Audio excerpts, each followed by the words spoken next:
दोस्तों नमस्कार। वृश्चिक राशि वाले मेरे मित्रों, आप सभी का आज के ज्योतिष के इस चेतावनी भरे कार्यक्रम में बहुत बहुत स्वागत है। हृदय से अभिनंदन है।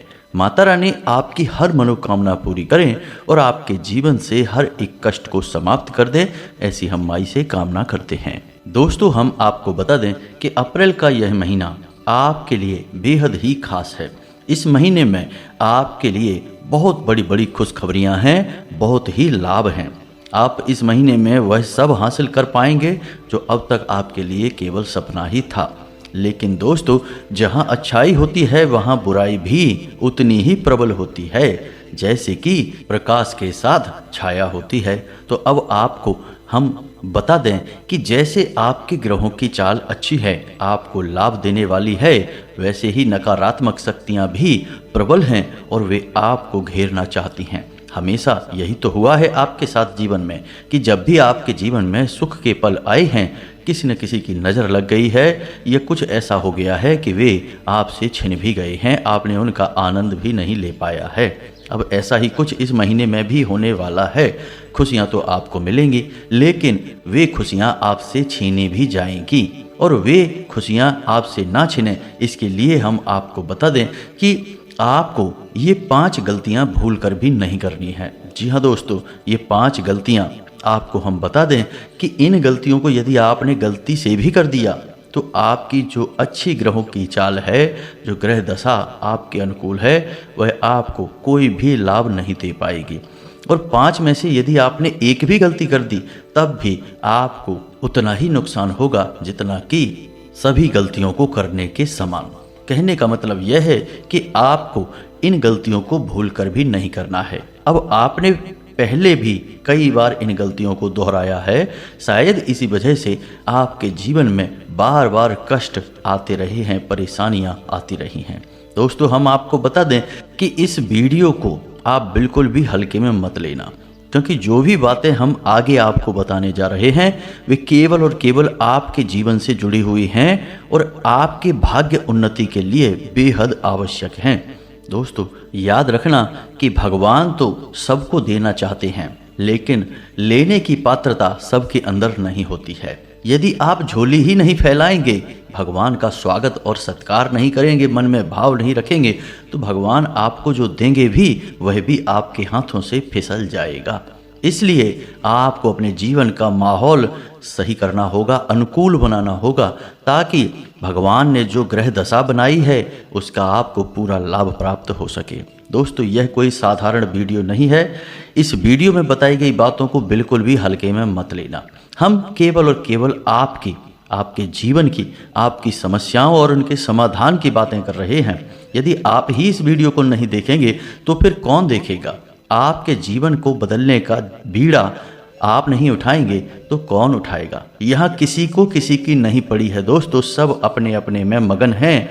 चाहे आपके जीवन में दुख हो चाहे सुख हो, लोग आपके सामने थोड़ी बहुत दिखावेबाजी अवश्य कर सकते हैं, लेकिन जैसे ही चेहरा घूमा और आपकी तरफ पीठ हुई, लोग तो भूल भी जाते हैं कि आपके जीवन में क्या कष्ट है, क्या परेशानियां हैं। अपनी तकलीफ खुद ही सहनी पड़ती है, उसका समाधान भी खुद ही निकालना पड़ता है। इसीलिए हम आपसे कह रहे हैं कि इस वीडियो को आप पूरा देखना।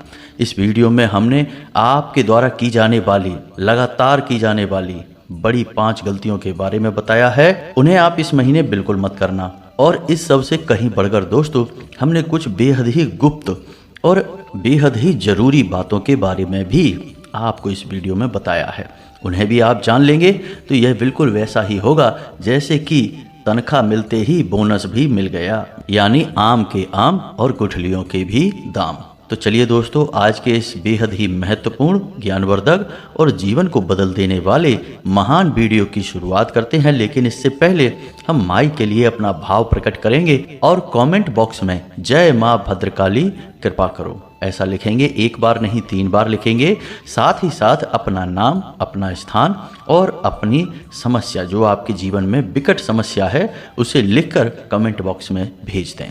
हम शनिवार के सर्व मनोकामना पूर्ति हवन में आपके नाम से आहुतियां कराएंगे और आपके नाम की अर्जी माई के दिव्य दरबार में भी लगा देंगे। दोस्तों, हजारों लोगों को इस क्रिया से लाभ मिल चुका है, आप भी ले लीजिए। और यह माई की आज्ञा से संचालित कार्य है, यानी कि माई खुद चाहती हैं कि आप इस कार्य में शामिल हो और अपने जीवन को सरल बनाएं। इसी के साथ साथ दोस्तों, माई के इस दास का आपसे एक छोटा सा निवेदन और है कि यदि आप हमारे चैनल पर पहली बार आए हैं तो इसे सब्सक्राइब करके बगल में जो घंटी का निशान है उसे भी अवश्य दबा दें। इससे आप हमारे और माई के दिव्य परिवार के सदस्य बन जाएंगे।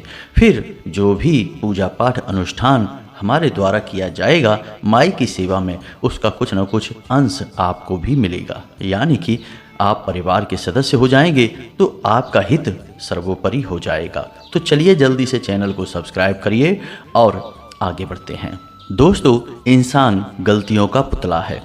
कोई कितना भी संभल कर चले, सतर्क होकर चले, तब भी कहीं ना कहीं गलती हो ही जाती है। अब इन गलतियों से छुटकारा पाने का एकमात्र तरीका ज्ञान है। आपके पास जितना अधिक ज्ञान होगा, आप उतनी ही कम गलतियां करेंगे। गलती तो अवश्य करेंगे ही।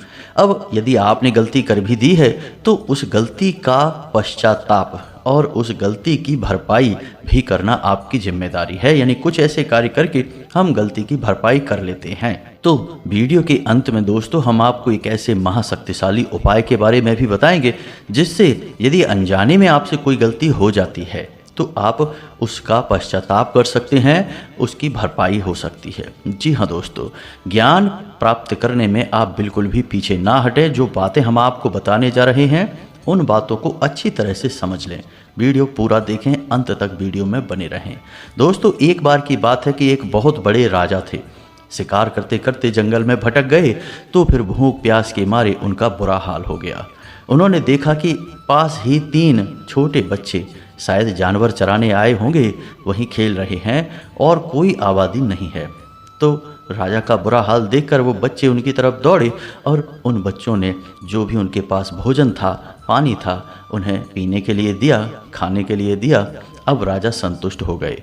राजा बहुत प्रसन्न हुए तो उन्होंने कहा कि चलो, तुमने एक राजा की मदद की है, अब तुम्हारी इच्छा पूरी करने का समय आ गया, मांग लो जो भी मांगना चाहते हो। अब तीनों बच्चे गरीब थे तो उन्होंने अपनी ज़रूरतों के अनुसार चीज़ें मांगना शुरू किया, क्योंकि उन्होंने सोचा कि यह बहुत बड़ा मौका मिल गया है, चलो इसका लाभ ले लेते हैं। तो पहले बच्चे ने कभी भी बड़ा घर नहीं देखा था, दूसरों के देखे थे लेकिन खुद झोपड़ी में रहता था। तो उसने राजा से कहा कि महाराज, मुझे बहुत बड़ा महल चाहिए, मैं एक झोपड़ी में रहता हूँ और मेरा सपना है कि मैं किसी बड़े महल में रहूँ। राजा ने कहा ठीक है, तुम्हें बड़ा महल मिल जाएगा। इसी प्रकार दोस्तों, दूसरा लड़का बहुत गरीब था, बेचारे को खाना पीना भी अच्छी तरह से नसीब नहीं होता था। तो उसने कहा कि महाराज, मुझे ना केवल अच्छा महल चाहिए बल्कि जीवन भर स्वादिष्ट भोजन मिलता रहे, ऐसी व्यवस्था भी चाहिए, यानी कि ढेर सारा धन मिल जाए तो मेरी बात बन जाए, जिससे मैं भोजन भी कर पाऊंगा और अपने लिए एक बड़ा महल घर भी बनवा पाऊंगा। राजा ने कहा ठीक है, तुम्हें ढेर सारा धन मिल जाएगा।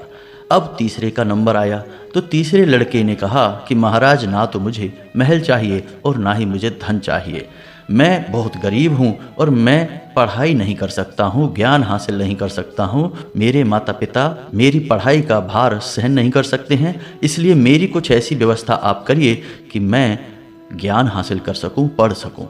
राजा ने कहा ठीक है, ये छोटी सी बात है। उसके लिए व्यवस्था कर दी गई। अब जब वह लड़का जो पढ़ रहा था वह अच्छी पढ़ाई कर चुका तो उसे राजा ने अपने ही दरबार में एक मंत्री का पद दे दिया और वह राजा का सलाहकार बन गया। अब कई साल बीत गए तो राजा के मन में आया कि एक लड़का तो मेरे पास ही है, अब उन 2 लड़कों का क्या हुआ, उसके बारे में जानकारी निकालते हैं। तो उनको ढूंढने के लिए लोग भेजे गए। दोनों लड़के मिल गए। दोनों की हालत बहुत बुरी थी, दोनों बड़ी बुरी स्थिति में रह रहे थे, गरीब हो चुके थे, कंगाल हो चुके थे। दोनों को राजा के पास लाया गया। राजा ने कहा कि ये तुम्हारा हाल कैसे हुआ? तो एक लड़के ने, जिसने बड़ा महल मांगा था, उसने कहा कि महाराज, आपने मेरे लिए महल तो बनवा दिया था, लेकिन एक दिन अचानक बहुत बड़ी बाढ़ आई और वह पूरा महल उस बाढ़ में तहस नहस हो गया, बर्बाद हो गया, टूट फूट गया और मैं फिर से झोपड़ी में आ गया। राजा ने कहा ठीक है। अब दूसरे लड़के से पूछा कि तुम्हें तो बहुत सारा धन मिला था, तो तुमने उसका क्या किया? तो दूसरे लड़के ने कहा कि महाराज आपने मुझे धन दे तो दिया, लेकिन उस धन को संभालने की बुद्धि मेरे पास नहीं थी, तो मैंने बिना सोचे समझे पैसे को खर्च करना शुरू कर दिया। इसी के साथ साथ मेरे अंदर कई बुराइयां भी उत्पन्न हो गईं, जैसे जुआ, शराब और वेश्यावृत्ति की भी आदतें उत्पन्न हो गईं समय के अनुसार, और धीरे धीरे मेरा सारा धन समाप्त हो गया। लेकिन मेरे जीवन की दुर्दशा यहीं समाप्त नहीं हुई, मेरे ऊपर तमाम दुनिया भर का कर्जा भी लद गया, जिसकी वजह से मुझे इस गांव से उस गांव छुप कर रहना पड़ता है, लोगों से बचना पड़ता है। यानी कि इसकी स्थिति तो और भी बुरी थी। अब तीसरा, जिसने ज्ञान हासिल किया था वह निर्धन भी नहीं था और राजा की संरक्षण में भी था। तो अब इस कहानी से क्या सीख मिलती है? दोस्तों, जीवन में चाहे कुछ भी चला जाए, लेकिन आपके पास जो ज्ञान है वह कभी नहीं जाता है। तो ज्ञान का महत्व तो हमेशा समझना चाहिए, और ज्ञान ही एक ऐसा मार्ग है जो आपको बड़ी भयंकर गलतियों को करने से रोक सकता है। उम्मीद है आप समझ गए होंगे कि इस कहानी को सुनाने का हमारा क्या मकसद है। दोस्तों, असल में यह कहानी हमारी, आपकी और समाज में, दुनिया में रह रहे हर एक इंसान की है। हम भगवान से क्या मांगते हैं मंदिर में जा जाकर? भगवान हमें गाड़ी दे दो, घर दे दो, नौकरी दे दो, व्यापार बिजनेस दे दो, उल्टी सीधी चीजें मांगते हैं। क्यों ना हम भगवान से यह मांगे कि भगवान आप हमें अपना साथ दे दो, आप हमारी बुद्धि में विवेक उत्पन्न कर दो, आप हमें ज्ञान दे दो। क्यों ना हम भगवान से यह मांगे कि भगवान हम जो भी कार्य करें वह आपके साथ करें, आप हमारे साथ रहें, और जब आप हमारे साथ होंगे तो फिर चाहे जीत हो चाहे हार हो, सब में आनंद आएगा। दोस्तों, याद रखना कि सुख का उल्टा दुख होता है, लेकिन आनंद का उल्टा कुछ भी नहीं होता। आनंद का कोई विलोम शब्द नहीं है। यानी कि भगवान के साथ रहने में आनंद प्राप्त होता है, फिर सुख की कामना कोई मूर्ख ही करेगा। तभी तो अर्जुन ने कृष्ण का साथ मांगा, ना कि उनकी सेना। उम्मीद है कि आप समझ गए होंगे कि हम आपको क्या बताना चाहते हैं। अब बात करते हैं आज के इस मुख्य बिंदु की, कि ये 5 गलतियां आपको भूल कर भी अप्रैल के इस खास महीने में नहीं करनी है। अब ये 5 गलतियां कौन सी हैं, ध्यान से समझिए। दोस्तों, हम आपको बता दें कि अप्रैल की शुरुआत में ही बुध ग्रह मेष राशि में वक्री हैं। अब मेष प्रथम राशि है, यानी कि इनका प्रभाव संपूर्ण राशि चक्र पर पड़ेगा। तो बुध वाणी के देवता हैं, बुद्धि के देवता हैं और मनः स्थिति के देवता हैं। तो अब ऐसे में क्या होगा कि अप्रैल महीने की शुरुआत में, यानी शुरुआत के 7 से 8 दिन या 10 दिन आपके मन में अजीबोगरीब ख्याल आएंगे, आपकी वाणी कटु हो जाएगी, आपको बात बात पर क्रोध आने लगेगा, चिढ़ होने लगेगी, जरा जरा सी बातों पर आप लोगों से नाराज होने लगेंगे, क्रोध में कुछ भी कहने लगेंगे। अब इससे होगा यह कि आपके अपने जो आपका हित चाहते हैं, शुभ चिंतक हैं, वे आपसे नाराज होने लगेंगे, लोगों का आपसे बात करना मुश्किल हो जाएगा। बात बात पर आप जब क्रोध करेंगे तो आपसे कोई कैसे बात कर पाएगा? इससे आपके काम जो बनने वाले होंगे वो भी बिगड़ने लगेंगे। इसी के साथ साथ दोस्तों, आपके आसपास नकारात्मक शक्तियां जो भी हैं वे आप पर हावी होने लगेंगी, और यदि आपने अपने ऊपर नियंत्रण नहीं किया, अपनी भावनाओं को अच्छी तरह से नहीं संभाला, तो ये नियंत्रण से बाहर हुई स्थितियां आपको जीवन भर परेशान करेंगी। यानी आपके हाथों से कुछ ऐसा कार्य हो जाएगा जो आपको लंबे समय तक तकलीफ देगा। तो आपको क्या करना चाहिए? आपको अपनी वाणी पर संयम रखना है। बेशक आपको क्रोध आ रहा हो, लेकिन आपको थोड़ा सा रुक जाना है। तुरंत मन में जो आया वो नहीं बोल देना है। दूसरा कि आपको स्थिति को सही तरीके से समझना होगा कि कौन सी बात कोई आपसे कह रहा है तो उसके पीछे क्या कारण है। सारी बातों का सही आकलन यदि आप करेंगे तो आपका बौद्धिक बल जाग जाएगा और राहु सक्रिय नहीं होगा। इससे आपकी भावनाएं विचलित नहीं होंगी और आप किसी से झगड़ा नहीं करेंगे, विवाद नहीं करेंगे। नहीं तो यदि आपने अपना विवेक खो दिया तो निश्चित तौर पर झगड़ा, विवाद, टेंशन, परेशानी और अनिद्रा, यानी कि अप्रैल की शुरुआत में आपको बहुत परेशानियों का सामना करना पड़ेगा। अब बात करते हैं दूसरी गलती की। आपको अप्रैल के इस महीने में दान देने का विशेष अवसर हासिल होगा। जी हाँ दोस्तों, कोई आपसे कुछ मांगेगा, यानी भिखारी भीख मांगेगा, चाहे वो आपसे खाना मांग सकता है, कपड़े मांग सकता है, या धन मांग सकता है, या कोई सामान मांग सकता है। आपको इस बात का ख्याल रखना है कि यह आपकी परीक्षा है। जी हाँ दोस्तों, क्योंकि महीने के अंत में शुक्र का विशेष गोचर हो रहा है जो आपको विशेष धन संपत्ति, रुपए पैसे की आवक को बढ़ाएगा। अब जब माता लक्ष्मी आपके पास आना चाहेंगी तो याद रखना कि बिना परीक्षा लिए दैवीय शक्तियाँ किसी पर भी प्रसन्न नहीं होती, कृपा नहीं करती हैं। तो परीक्षा सबसे पहले ली जाती है। तो यह आपकी परीक्षा होगी। याद रखना दोस्तों कि जब भी कोई भिखारी आपसे कुछ मांगने आए तो आप उसका भूल कर भी अपमान ना करें। जी हाँ दोस्तों, याद रखना कि इस संसार में सभी भिखारी ही तो हैं, सभी किसी न किसी से मांग रहे हैं और अंत में भगवान से मांग रहे हैं। तो कोई छोटा है कोई बड़ा है, लेकिन हैं सब भिखारी ही। तो भिखारियों को देखकर कभी भी हीन भावना से उन्हें नहीं देखना है और उनसे घृणा नहीं करनी है, उनका अपमान नहीं करना है। याद रखना कि जो भी इंसान भिखारियों का अपमान कर देता है वह लंबे समय तक पीड़ाएं भोगता है, माता लक्ष्मी का सीधे सीधे अपमान करता है। तो अब आपको दो बातों का ध्यान रखना है। आप जब भी जिस भी स्थिति में हैं, मानकर चलिए कि आप बाहर हैं और कुछ खा पी रहे हैं और आपसे कोई भोजन मांगता है, तो आप समझिए कि यह आपके लिए सुनहरा मौका है लाभ कमाने का, पुण्य कमाने का। आप उसे भरपेट भोजन कराइए, क्योंकि अन्नदान सबसे बड़ा दान होता है। इसी के साथ साथ कभी कभी आपसे कोई पैसे मांगता है भिखारी, 10 रुपये 20 रुपये, तो वो 20 रुपये मांगे तो उसे 40 देना, 10 मांगे तो उसे 20 देना। यानी कि इतना पैसा देना कि उसके चेहरे पर एक सुंदर सी मुस्कुराहट आ जाए और उसके मुख से आपके लिए दुआएं निकल जाएं। यदि आप ऐसा कर पाए तो निश्चित तौर पर पैसे रुपए को लेकर समस्या आपकी लंबे समय तक समाप्त हो जाएगी और माता लक्ष्मी आपसे बेहद प्रसन्न होंगी। जी हाँ दोस्तों, इसी प्रकार यदि कोई भिखारी आपके दरवाजे पर आए तो उसे सम्मान के साथ भोजन कराना और उसे थोड़ा बहुत धन देना। याद रखना दोस्तों, प्राचीन काल में राजा महाराजा दो ही चीज़ों का दान किया करते थे, अन्न का और धन का। और दो ही चीज़ें उनकी सबसे बड़ी ज़रूरत थी, यानी कि राज का चलाने के लिए धन और राजा के साथ रहने वाले लोगों को भोजन कराने के लिए, प्रजा के पोषण के लिए अन्न। यानी कि जो चीज़ें उन्हें सबसे अधिक चाहिए थी उन्हीं चीज़ों का वो दान करते थे। तो इसमें कौन सी चतुराई हुई? तो दोस्तों यह ब्रह्मांड का नियम है, खुद भगवान का नियम है कि जो इंसान जो भी देता है उसे वही वापस मिलने लगता है। यानी विद्या बांटने वाले के पास ज्ञान आता है और धन का दान करने वाले के पास धन आता है और अन्न का दान करने वाले के पास अन्न आता है। तो आपको यदि यह अवसर प्राप्त हो, जो कि निश्चित तौर पर इस महीने में होगा अवश्य, तो यह अवसर जब भी आपको प्राप्त हो, जितनी बार भी आपको प्राप्त हो, इसे आप बिल्कुल भी नहीं चूकना और अच्छी तरह से सामने वाले को संतुष्ट कर देना।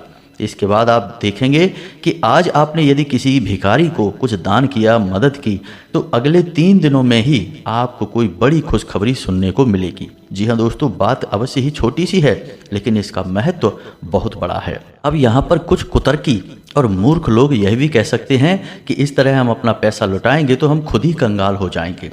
दोस्तों, क्या आपको लगता है कि पैसे आप कमा रहे हैं और जो पैसे आपने अपने पास रखे हैं वे आप स्वयं कमा रहे हैं या आपके पास स्वयं ही रखे हुए हैं? जी नहीं दोस्तों, पैसा कितना किसको देना है और कितना अमीर किसे बनाना है यह तय करता है स्वयं ब्रह्मांड यानी कि भगवान।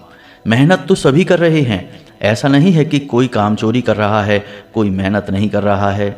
ऐसा नहीं है कि सभी काम चोरी में लगे हुए हैं। पूरी दुनिया में हर इंसान अपने अपने स्तर पर मेहनत कर रहा है। लेकिन ऐसा क्यों होता है कि एक छोटी सी चाय की टपरी चलाने वाला अचानक से कुछ दिनों में करोड़पति बन जाता है और बड़े व्यापार का मालिक बन जाता है, जबकि उसके साथ वाले जहाँ के तहाँ पड़े रहते हैं? दोस्तों, इसे हम भाग्य का चमकना कहते हैं, लेकिन यह ईश्वर की कृपा से होता है। अब आप समझिए कि सारा खेल ऊर्जाओं का है। यदि आपने अपने आसपास की ऊर्जाओं को सकारात्मक बना लिया, अपने अनुकूल बना लिया, तो फिर आप चाहे छोटा कार्य करें, बड़ा कार्य करें, कम मेहनत करें, ज़्यादा मेहनत करें, आपको लाभ बड़े ही होंगे। जी हाँ दोस्तों, इसी वजह से छोटे छोटे काम करने वाले लोग कभी कभी अचानक बहुत बड़े हो जाते हैं। अब ऐसा नहीं है कि सभी छोटे काम करने वाले लोग बड़े हो जाएंगे, करोड़पति हो जाएंगे।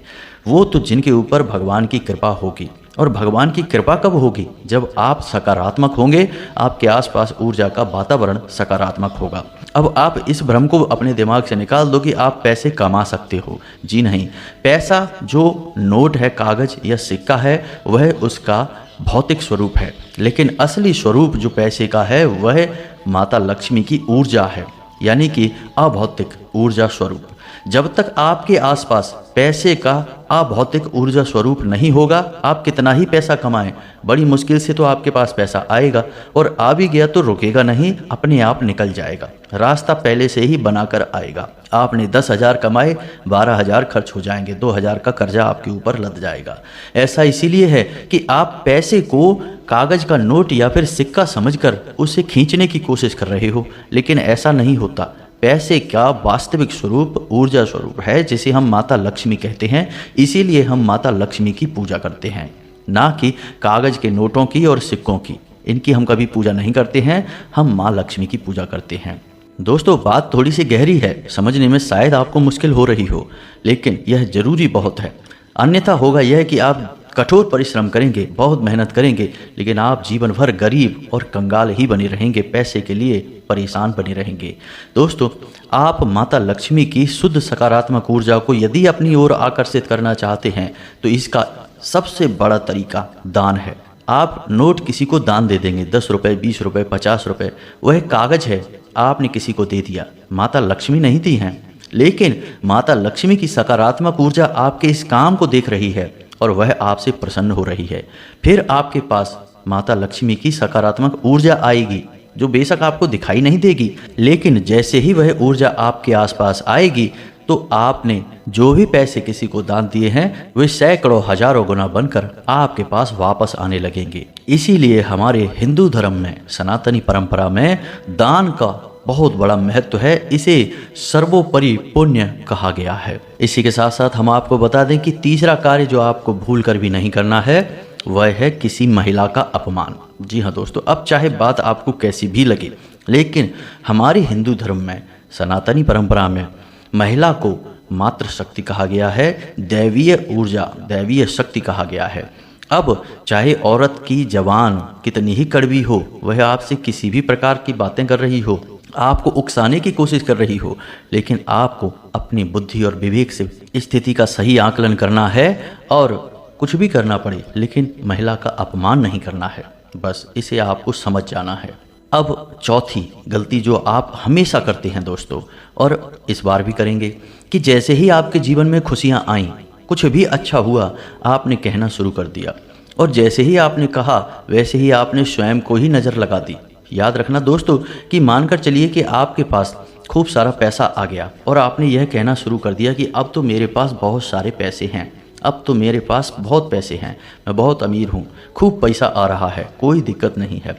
लेकिन जैसे ही आप यह कहते हैं तो राहु सक्रिय हो उठता है। जी हाँ दोस्तों, इसी को स्वयं का बंधन करना कहते हैं। और जब राहु आपका सक्रिय हो उठेगा तो वह कहेगा कि ठीक है, तुम बहुत खुश हो, अब हम देखते हैं तुम्हें कैसे खुशी प्राप्त होती है। और जिस कार्य के लिए राहु जाना जाता है वह करना शुरू कर देगा, यानी आपको मति भ्रम होगा, आपको गलत कार्यों की ओर आकर्षित करेगा, आपको विनाश की ओर ले जाएगा और धीरे धीरे आपका पैसा समाप्त हो जाएगा। आपने अक्सर देखा होगा कि जिन लोगों के पास ढेर सारा पैसा अचानक आ जाता है, बहुत सारी खुशियां अचानक आ जाती हैं, उन लोगों की हरकतें, उनकी कार्य करने के तरीके ऐसे हो जाते हैं कि वे स्वयं ही अपना विनाश कर लेते हैं। ऐसा क्यों होता है? क्योंकि उन्होंने अपना राहु सक्रिय कर लिया है गलती से। तो आपको यह नहीं करना है। अब पांचवा कार्य दोस्तों, जो कि आप अक्सर भूल जाते हैं और हमेशा इस गलती को दोहराते हैं, अपनी सेहत का ख्याल रखना। जी हाँ दोस्तों, याद रखना कि आप अपनी सेहत का यदि ख्याल नहीं करेंगे तो आप कोई भी लक्ष्य हासिल नहीं कर पाएंगे। किसी भी कार्य को पूरी मेहनत और लगन के साथ, मन तो होगा लेकिन शरीर साथ नहीं देगा तो कर नहीं पाएंगे। और कार्य करने के लिए, सिद्धि के लिए शरीर आवश्यक है। यह शरीर आपका वाहन है जिसकी आप सवारी कर रहे हैं और जीवन भर इस शरीर के साथ आपको रहना है, तो इसका ख्याल रखना भी आपकी जिम्मेदारी है। काम काज की उथल पुथल और भाग दौड़ में कहीं ऐसा ना हो कि आपका शरीर रोगी हो जाए, कमज़ोर हो जाए, और फिर जब आपके पास सुख आए, सुविधाएं आए, तो आप उनका लाभ ही ना ले पाएँ। किसी बुद्धिमान इंसान ने हमसे एक बार कहा था कि लोग 40-45 की उम्र तक लगातार कठोर परिश्रम करते हैं, बिना खाए पिए, बिना शरीर का ध्यान किए, और खूब पैसा कमाते हैं, और उसके बाद फिर उसी पैसे को अपने ही इलाज पर खर्च करते रहते हैं। यानी कि तब तक कोई ना कोई बड़ी बीमारी शरीर को घेर लेती है और फिर एक के बाद दूसरी, दूसरी के बाद तीसरी बीमारियां आती जाती हैं, और वही पैसा जो उन्होंने उस उम्र तक कमाया था अपने ही इलाज में खर्च करने लगते हैं। तो दोस्तों आपको ऐसा नहीं करना है। पहला सुख है निर्मल काया, तो आपको अपनी काया का ख्याल रखना है, इसलिए अपने खान पान पर ध्यान दें। आप स्वाद के चक्कर में कभी कभी अपनी सेहत को भूल जाते हैं, तो ऐसा नहीं करना है। दूसरा, अपने जीवन में योग, प्राणायाम, कसरत और भगवान की भक्ति, इन्हें पूर्ण रूप से शामिल कर लीजिए। जी हाँ दोस्तों, आपका मन तो खूब करता है लेकिन आप नियमित नहीं हो पाते इन चीज़ों में, तो अब आप नियमित हो जाइए, तभी आपको कुछ बड़ा हासिल हो पाएगा। इंग्लिश की एक बहुत मशहूर कहावत है, a healthy mind lies in a healthy body. जी हाँ दोस्तों, स्वस्थ शरीर में ही स्वस्थ दिमाग रहता है और स्वस्थ दिमाग से ही खुशियाँ हासिल की जा सकती हैं और फिर उसी स्वस्थ शरीर से उन खुशियों को भोगा जा सकता है। तो दोस्तों, अपने बारे में बिल्कुल भी लापरवाही ना करें, आप सर्वोपरि हैं, अपना ख्याल रखें। इसी के साथ साथ दोस्तों आज के इस वीडियो को विराम देते हैं। उम्मीद है कि जो बातें हमने आपको बताई हैं वे आपको अच्छी लगी हैं, आपको समझ में आई हैं। यदि हमारा प्रयास अच्छा लगा तो वीडियो को लाइक अवश्य करें और कमेंट में पूरे भक्ति भाव के साथ जय माँ भद्रकाली कृपा करो अवश्य लिखें। एक बार नहीं 3 बार लिखना। साथ ही यदि कोई प्रश्न उठता है मन में तो पूछ लें, आपके प्रश्नों के जवाब देने की हम पूरी कोशिश करेंगे। मिलते हैं अगले ज्ञानवर्धक वीडियो में, तब तक के लिए धन्यवाद। जय माता की।